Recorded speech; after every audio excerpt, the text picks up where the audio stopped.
The check was for $4 million. Franklin Dees stared at it for a long time before he looked up, and when he did, the young man standing on the other side of his desk had the same steady gaze he always had, even back when he was 9 years old, reading adventure stories at the corner table by the window. That same quality of stillness, that same way of holding himself, shoulders level, chin level, as though the world had tried to tilt him at some point and he had decided, somewhere early, that it was not going to. Franklin set the check down on the blotter. He pressed both palms flat against the desk, and he breathed once, slowly, through his nose. He was 61 years old and had worked in this library for 34 of those years, and he had seen a lot of things come through those doors. Families at their lowest, children who needed a warm place to sit for an hour before going home to something difficult, teenagers who came in furious at the world and left carrying a book they had not planned to read. He had seen all of that. He had never seen anything like this. "Darius," he said.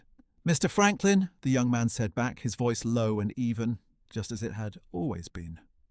"It's time." And the funny thing was, he had no idea what he had done. He had never considered it a thing worth tracking. He had never once kept score. That is the kind of man he was. If you have ever done something kind without expecting anything in return and you have wondered whether it mattered, whether anyone noticed, whether the world registered what you gave, stay with this story. Because sometimes the world keeps records you never thought to keep yourself. And sometimes those records come back to you in a form you could never have predicted. Built out of steel and glass and $4 million and the steady gaze of a man who never forgot.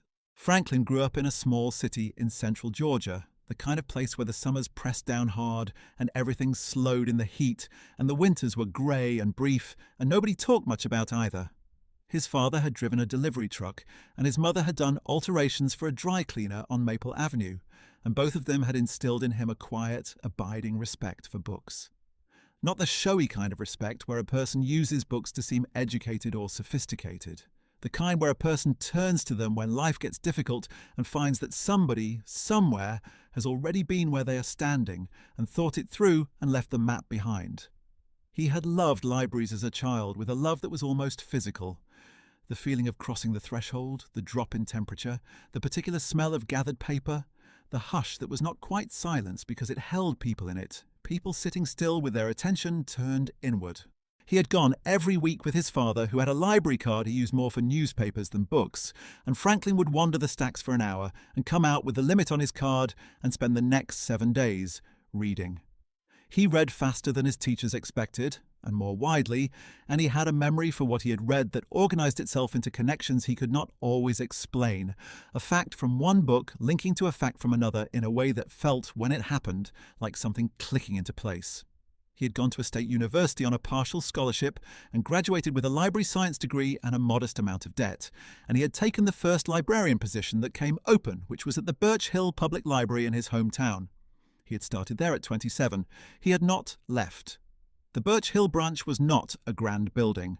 It sat on a lot between a hardware store and a shuttered nail salon, a low brick structure from the 1960s with aluminum window frames that leaked cold air in January, and a parking lot that needed resurfacing. The floors were linoleum in the entry and flat commercial carpet throughout the stacks, and the ceiling tiles were the drop kind, acoustic, yellowed near the vents. The lighting was fluorescent and flat, not quite warm enough for reading, and the reading chairs along the east wall were mismatched, gathered over decades from donations and a modest furniture budget. One of them was a wingback with a flowered pattern that did not match anything, and it was always occupied because it was the most comfortable chair in the room. The collection was decent, patched together over decades with donations and a city budget that always seemed to arrive a little short of what had been requested. Franklin ran it with 4 part-time staff members and a cadre of volunteers who showed up on Saturday mornings and Tuesday afternoons, and he treated every one of them as though their work mattered. Because he believed it did, and he believed this even in the difficult years when the city was trimming budgets and the library's hours were cut and 2 of his 4 staff positions were eliminated, and he ran programming out of the same room where staff stored their coats and bags. He was not famous. He was not well paid. He drove the same Honda for 11 years, and then he drove it for another 3 after that, because the car still ran and he saw no reason to replace something that served its purpose. He brought his lunch in a canvas bag every single day and ate it at his desk, usually while reading something he had pulled from a new shipment, and he answered every question from every patron with the same unhurried attention. Whether that patron was a retired teacher looking up county records, or a child who wanted to know why the sky was blue, or an elderly man who came in on cold afternoons and did not always need anything specific, just somewhere warm to sit that felt dignified.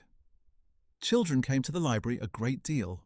Birch Hill had 3 elementary schools within walking distance, and the library anchored the afternoons of a particular kind of child. The ones who were readers, the ones who had figured out early that the library was a place where no one asked you why you were there, where you could stay as long as you wanted, where the books did not cost anything, and neither did the time. Franklin had always been good with these children, not in the performative way that some adults are with children, where the voice goes high and the expressions go large, and the child can sense the performance and pulls back from it. Franklin simply talked to children the way he talked to anyone. He listened when they spoke. He took their questions seriously. He remembered what they had read and asked about the next book, and about the characters and about what they thought, and the children who were readers knew, in the wordless way that children know things, that this man was the real article. He stocked the children's section with care. He read reviews and requested titles from the system's central collection and wrote his own assessments of what moved and what didn't. And he knew which books to press on which child, which title would crack something open in a particular reader at a particular moment. He had an instinct for it. His colleagues noticed it, and they teased him about it gently, the way people tease someone for a gift they cannot explain. It was on a Tuesday afternoon in October, a long time ago, that a boy came into the library carrying a paper grocery bag. He was 9 years old. His name was Darius Cole. He was lean and quiet, with close-cropped hair and serious dark eyes, and he moved through the library stacks the way children move through places where they have made themselves at home, with a proprietary ease, touching the spines of the books lightly as he passed, occasionally pulling one out an inch and sliding it back. He was a regular. Franklin knew him by sight, by his preferred corner table, by the careful way he replaced books exactly where he had found them, which was not something most children did, and which Franklin had noticed. What Franklin did not know was that the grocery bag held everything Darius owned that was most valuable to him, which was 3 library books and the folded paper route money he had been saving for 6 weeks, $43 in small bills and change. He had counted it twice that morning on the kitchen table before his mother left for her shift, smoothing each bill flat and stacking the coins. He had not told his mother about the fines. She had enough to worry about, and he was old enough to understand that, even if he didn't have the words for it yet. Darius came to the desk and set the bag down carefully on the counter and looked at Franklin with those steady eyes. "I owe fines," he said. Franklin pulled up the account. The fines were $11.20. Darius had checked out a book on space exploration and returned it 2 weeks late, which was an honest mistake, the kind that happened when a child was reading 3 things at once and lost track. Then an encyclopedia volume that had come back with a water stain on the lower right corner of the cover, which added a damage charge. Then another book, overdue by 11 days. Franklin had seen fines keep children out of the library before, not because the children didn't care, because $11 was a real number in some houses, a number that competed with bus fare and school supplies, and the particular shame of not having it, and shame had a way of building walls where there hadn't been any. And a child who felt shame about a fine would stop coming. And once a child stopped coming, the reading stopped too. And sometimes what stopped alongside it was the thing that might have saved them. He had watched it happen more than once. A regular would stop appearing and he would check the account and find a balance that had frozen them out. And sometimes he would see that child 6 months later at the grocery store, and the child would look away, still carrying the shame of it. He looked at the bag. He looked at Darius. He typed a few keystrokes and cleared the balance and set the account to 0. "You're at 0, Franklin said. "Go pick out something good." Darius stood very still. "I have the money," he said. He reached into the bag and brought out a folded square of bills held with a rubber band. "Put it away," Franklin said. "Come back next week and tell me what you're reading." Darius looked at him for a long moment. He was 9 years old, and he had a good sense of when an adult was being careful with him, when the courtesy was real. He measured it against what he knew about the world, which was already more than most adults gave him credit for. Then he folded the money back, set it in the bag, and disappeared into the stacks. He was back the following Tuesday. Franklin covered library fines for children, not loudly, not with any ceremony, and not exclusively for Darius. It was simply something he did. He kept a small amount of his own money in the left-hand drawer of his desk, replenished from his salary every month, not a large sum, $30 or $40 usually, and when a child came to the desk looking ashamed about what they owed, he would quietly zero the balance and tell them to pick out something good. He never made a production of it. He never asked for a thank you. He never once mentioned it to the people who worked alongside him because he did not think of it as a thing worth mentioning. It was no different in his mind from refilling the pencil cup at the reference desk or ordering more hold slips when they ran low. For Darius, those cleared fines were the difference between having access to the library and not having it.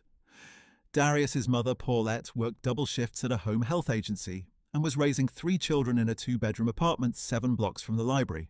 She was a precise, faith-driven woman who kept a clean house and made sure her children had what they needed, but there was rarely money left at the end of a month, and library fines were the kind of expense that fell through the cracks of a family living close to the edge.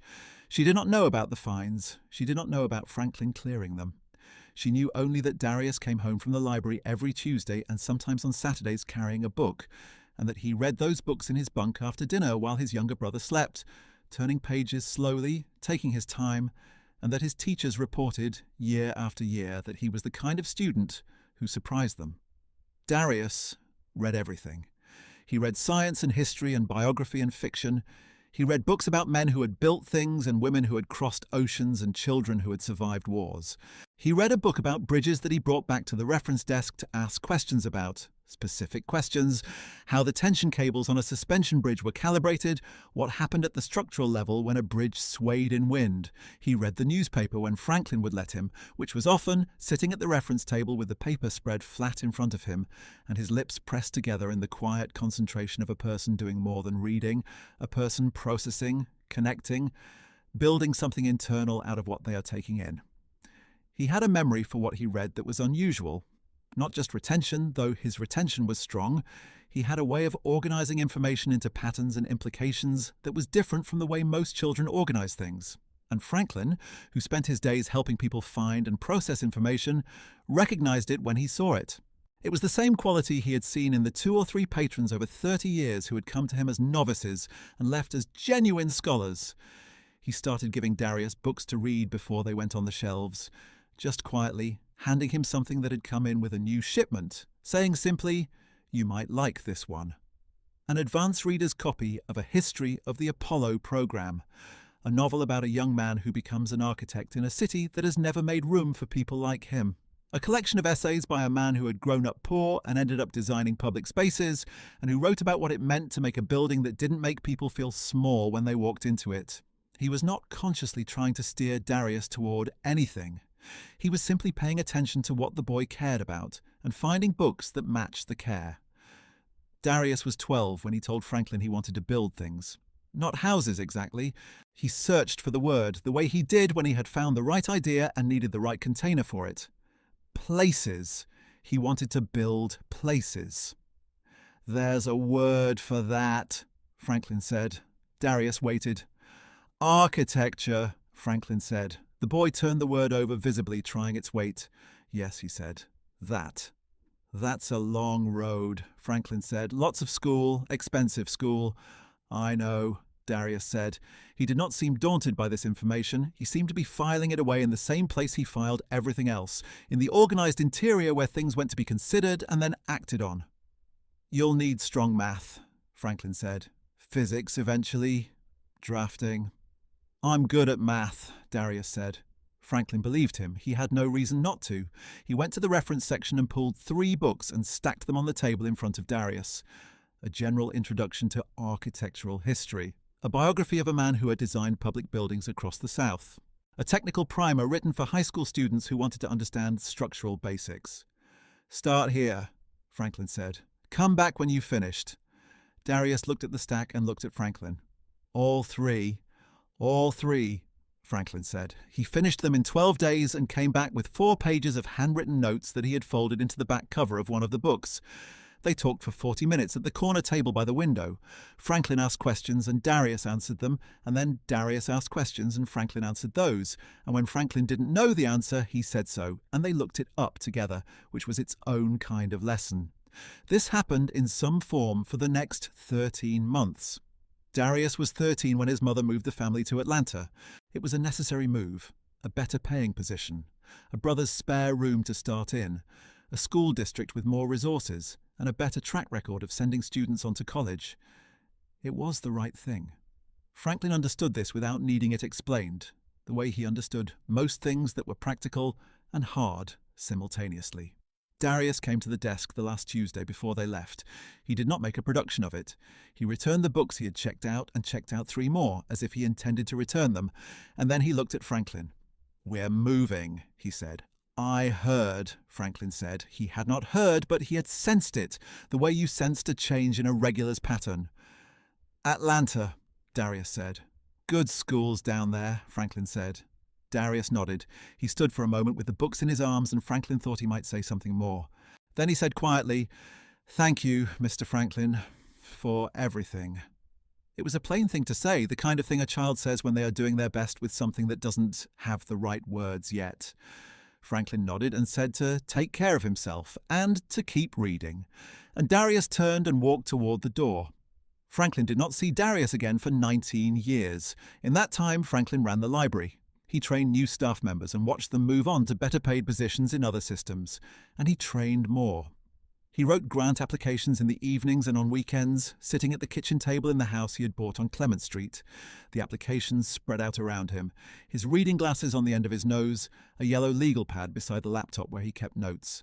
He won some grants and lost others. He attended city council meetings to argue for the branch's budget, and he won some of those arguments and lost others too.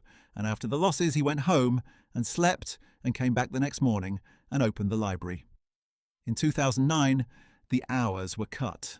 The library went from 6 days to 5, then from 5 to 4.5 during the worst of the budget crisis, and Franklin kept every program running on reduced hours and fought to get the weekday closing time moved to 6 instead of 5 because a 5 o'clock closing cut off the after-school children who needed the afternoon space most.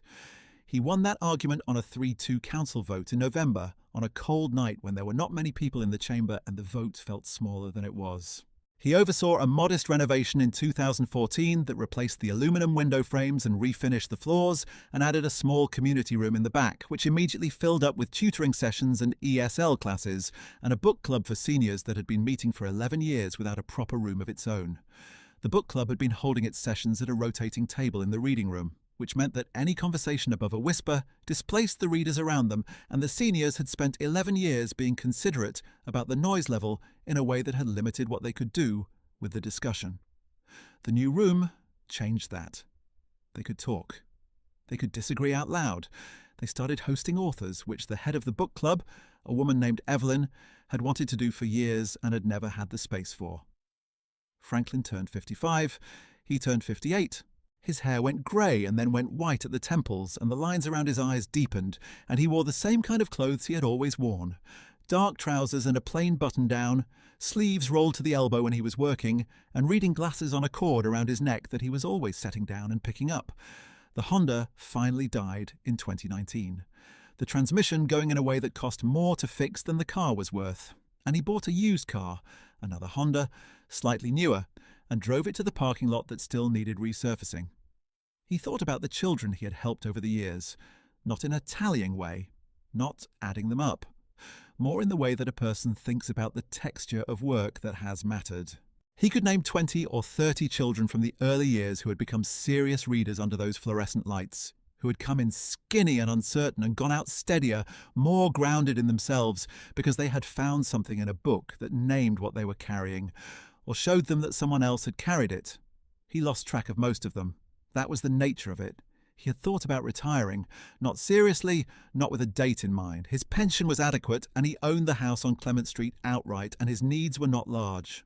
More in the abstract way that a person thinks about a thing when they cannot quite picture it yet. What would he do without the library? He was not sure he knew. He was not sure he wanted to find out. It was a Thursday in March when the young man came in. Franklin was behind the reference desk returning calls about a programming budget, a minor grant he was applying for that required a letter of support from the city's parks department, when he became aware that someone had come to the desk and was waiting. He held up one finger, the brief signal for just a moment, and finished his sentence and set the phone down and looked up. The young man was tall and well-built, 31 or 32, in a dark jacket and dark trousers, with close-cropped hair and serious dark eyes, and a stillness about him that was not the stillness of nervousness, but of a person who did not need to fill space with movement. He was looking at Franklin with a patient expression that held something in reserve, something warm and careful. Franklin looked at him for 2 full seconds before he knew. It was the eyes, that particular quality of steadiness, that measuring regard that had decided a long time ago that Franklin was worth trusting. "Darius," he said. The young man smiled. It was a warm, unhurried smile, and it fit his face the way a person's real smile always fits, not assembled for the occasion but released from somewhere it had been waiting. "Mr. Franklin," he said, "you look exactly the same." "I do not," Franklin said. His hand went up briefly to the white at his temples, and then he put it down because it was not the kind of thing he did, making gestures about himself. They shook hands across the desk, and then Darius Cole came around the desk and embraced him, briefly, the way a grown man embraces someone whose kindness he has carried for a long time and has never been able to properly repay.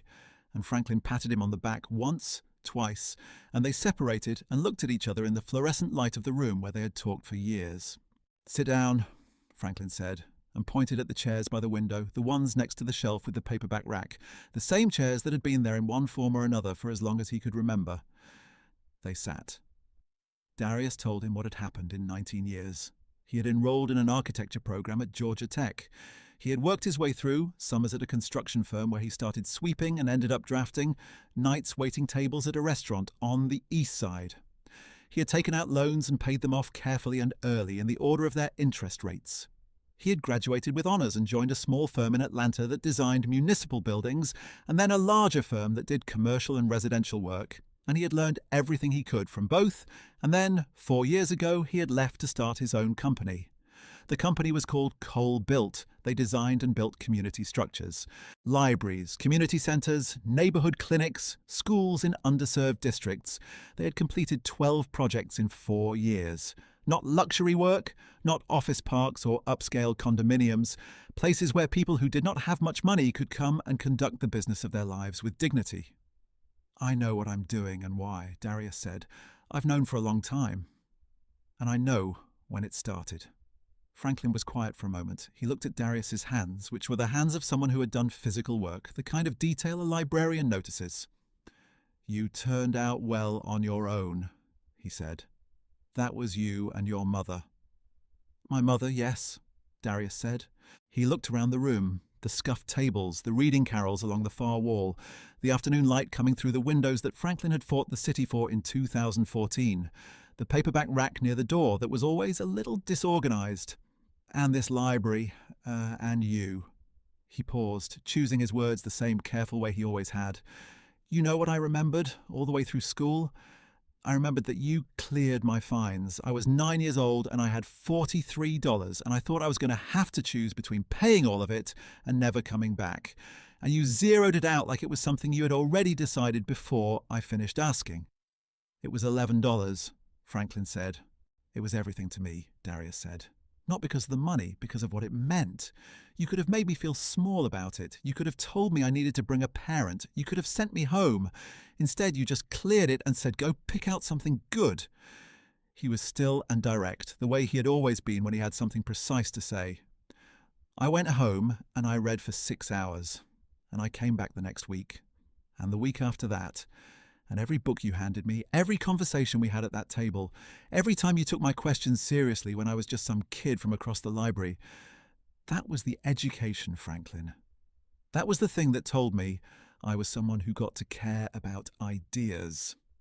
Franklin held his hands in his lap and did not say anything for a moment. He was a private man and he kept his reactions private, but something in what Darius was saying was working through him the way feeling works through a person who has waited a long time without knowing they were waiting.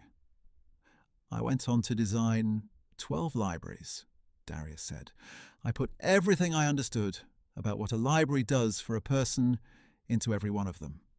And I have been waiting for the right moment to do something about this one." Franklin went still. Darius reached into the inside pocket of his jacket and drew out an envelope, plain white, sealed, and set it on the small table between the chairs. "Open it," he said. Franklin looked at him. Then he picked up the envelope and opened it carefully and unfolded what was inside. It was a document, several pages, and behind the document was a check. The check was for $4 million. Franklin set it on the table. He sat with it for a long moment, the way a man sits with a thing he cannot quite take in, not because he is slow, but because the thing is large, and some things require a moment to become real. "The document is a proposal," Darius said. "We want to tear down the building, not the collection, not the programs, not the staff, not the partners, not the book club. The building. And we want to build you a new one." He paused. 3 times the size, a community room that seats 200 people with a proper stage at one end, a makerspace with equipment for woodworking and electronics and printing, a dedicated children's wing with low shelves and reading nooks, and a story time room that has good acoustics, climate control that actually works, a reading garden on the south side with benches with backs because this neighborhood has older residents and they stay longer when their backs are supported. He said that last part carefully, as though he had thought about it specifically, which he had. "Cole Built is funding the design and the project management at cost. The $4 million covers construction. There are another $2 million pledged from 3 donors who asked to remain anonymous until the groundbreaking." Franklin looked at the check. He looked at the young man across from him, who had been a 9-year-old at a corner table. "Why?" he said. Darius looked at him steadily. "Because libraries build people," he said, "and you built me. There are things that come back in unexpected forms. A cleared fine. A stack of books set on a table before they have even been catalogued. The steady, unhurried attention of a man who took the questions of a child as seriously as the questions of anyone else. These things travel forward through time in ways the giver cannot trace and cannot anticipate, and they show up one afternoon in the shape of a grown person who has spent years figuring out how to return what cannot be returned, and who has decided that the best approximation is to build something that holds the weight of what they received and makes it available to the next generation and the one after that." Franklin folded the check and held it in both hands. He was not a man who cried easily. He had not cried in a very long time. He did not cry now exactly, but his eyes went bright in the fluorescent light of the room where he had spent 34 years, and he breathed through it once, deliberately, the way a person breathes through a thing they have not prepared for. "All right," he said. "All right then." What happened next took a year and a half. The City Council approved the project in a vote that was, for once, unanimous, a fact that Franklin's councilwoman noted in her remarks as something she had not seen on a library matter in her 12 years on the council. The old building was decommissioned carefully, with more care than its age and condition warranted, and exactly the right amount of care given what it had meant. The collection was moved to a temporary space in the community centre 2 blocks east, which Franklin's staff packed and organised and repacked with the same precision they brought to everything, and the programmes kept running through the transition without a gap. The ESL class did not miss a session. The senior book club met in folding chairs in a borrowed room, and one of the members, a woman in her 80s named Ruth, said it reminded her of when she was young and meetings happened in houses and everyone had to bring a chair, and she said this as a compliment. Franklin was consulted on every decision about the new building, every room, every detail of the layout and the finishes and the shelving systems. Darius flew in for planning meetings and called twice a week, and sent drawings and renderings for Franklin to review, and Franklin reviewed them in his methodical way with a red pen and a legal pad, and sent comments back. He had never been asked for his opinion about architecture before, but he had opinions. He had spent 34 years watching how people moved through a library, where they stopped and what made them linger, and what made them leave. And he had a specific, practical intelligence about space that Darius received and used. The children's wing was designed with low shelves that a 6-year-old could reach without help. The reading nooks along the south wall were sized for one child and angled toward the windows because Franklin had noticed over the years that children read longest when they had a sense of enclosure and a view. The makerspace had a half wall between it and the main collection so that the noise of equipment didn't travel, but the visual connection between making and reading remained.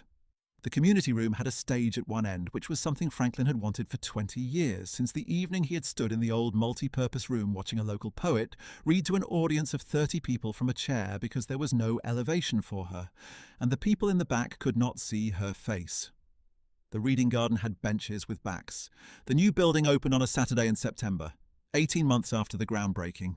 It was a warm morning with a high blue sky and a small breeze, the kind of September morning that arrives like a concession from the summer, and the crowd that gathered on the sidewalk was larger than Franklin had expected. He stood on the front steps before the program began and looked out at the people, and he saw faces he had not seen in years.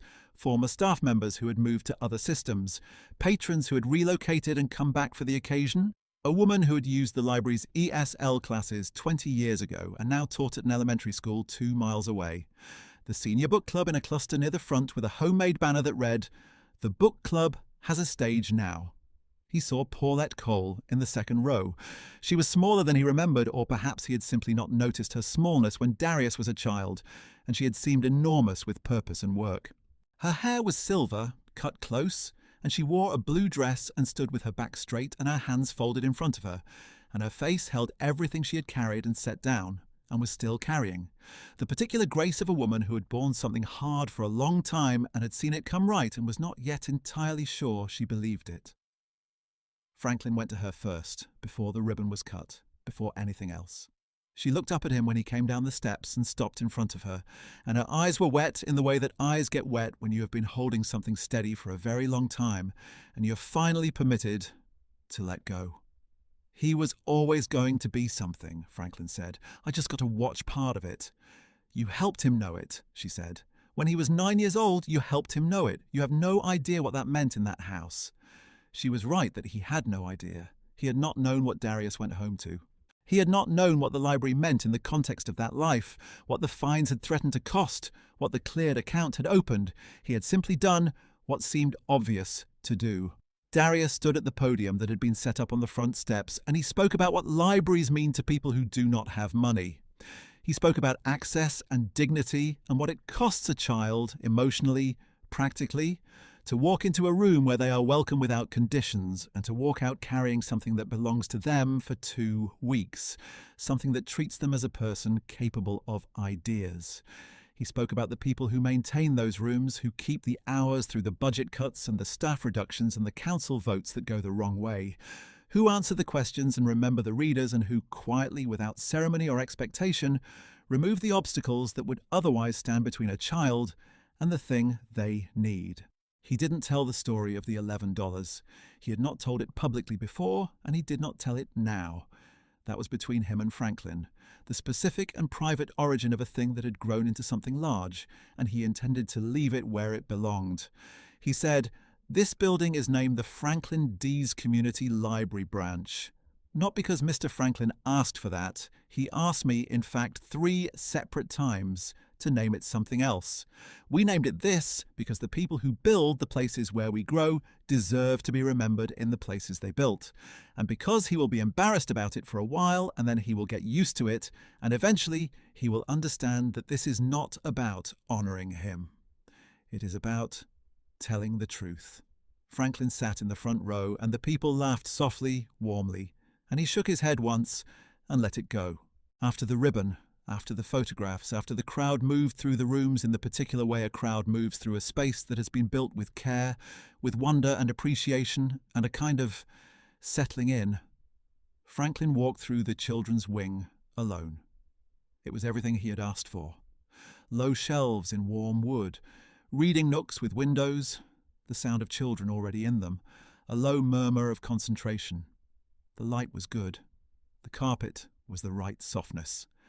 At the far end on the south wall, Darius had installed a plaque. It was not large. It was bronze and modest and plain, the size of a page from a book, and it read, "For every child who walked through a door that someone held open."